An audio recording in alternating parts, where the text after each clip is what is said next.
How to Win a Race by Barone and Friends. It's not actually hard.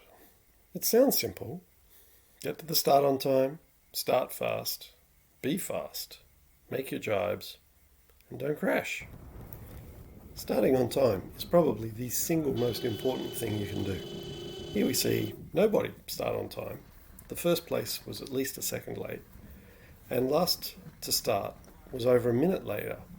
And it makes it that much harder to catch up if you're 1, 2, 10, 20, 30, 60, 90 seconds behind across the start line. It's really hard to make that up on reaches and through the jibes. So starting on time is probably the most important thing you can do. You need to approach the start line fast. You can see here there's a bunch of racers not really going that fast as they approach the start line, and then there's a 3 or 4 coming in hot. You need to time your start carefully so that you can come in and hit the line at maximum speed on the bell.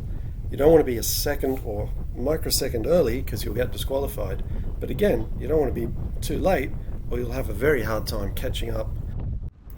You also need to start tactically.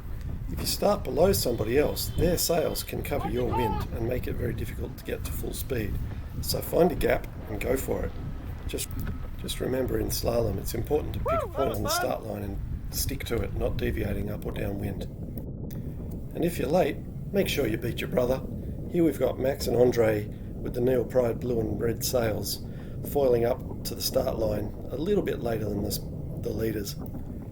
On course races, people yell up to push the people above them upwind and over the line early. Once you're over the line, be fast, and it's all about gear selection, gear setup, trim, tuning, time on the water, pushing the limits, more on that later, time on the water in the conditions that you race in, and just time on the water racing. It's different to freesail. Go, Will, thought you were Here we have faster. Will, 15-year-old Olympic hopeful who's doing Australia proud and beat Nico Goyard in a race last week. You'll note he grabs the uphaul, sends the sail a bit more upright, There's the Will I and know. accelerates away with an Go, extra son. knot of speed. So Scoot. being prompted in a race gives you that urge to go faster. And if you can train with someone else, even on a boat or with a GoPro or just sailing next to each other, it really helps. You've made it over the start, you've been fast, and now it's time to jibe or tack in a course race. Nothing feels better than making your air jibes, whether you're 18 or 81. Nothing feels as good as nailing a nice jibe. Here's Max or Andre. It's hard to tell which is which when they're identical twins. Whether you're on fin or foil, it doesn't matter. You need speed to get through the turns. Here we've got Remy getting stuck in a lull at the jibe mark. He has to pump for about 10 seconds and loses places while the foils fly away. And on a foil, I actually find light air jibes to be trickier. It's important that you make it all the way around and get to the other side safely. Tactically, it's quite common to start upwind of the jibe mark and try and exit as close to the jibe mark as possible. Speaking of tactics, you're much more likely to stay in the wind line if you can tack like Will. Clearly, a lot of practice pays off. Nothing beats time on the water to hone your skills. But you've got to maintain situational awareness because other people on the course will upset your planned jibe route, so make sure you know where everybody is and keep your jibes safe. It's nothing worse than coming into a friend at speed, slightly out of control on the edge, and having to bail.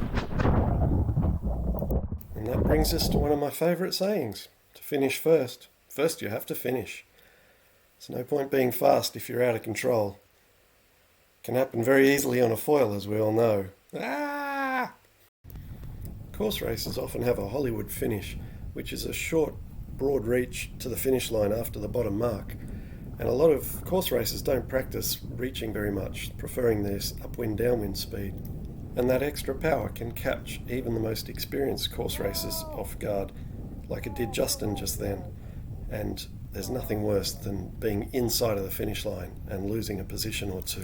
Whenever you get two sails on the water next to each other, there's always going to be a race, even if it's informal. Get out there and blast away. Nothing beats the feel of beating your mate in a straight line. Throw in a couple of jibes and a finish line, and it gets even better. Now, I've been windsurfing for decades, but only racing for a couple of years, and I can honestly say nothing beats the feeling of winning your first race. It was truly amazing this year. I managed to do it twice, once on the line and once at Marmong from start to finish, and they're both unique experiences, thoroughly enjoyable. So I recommend get out there, get racing, and learn.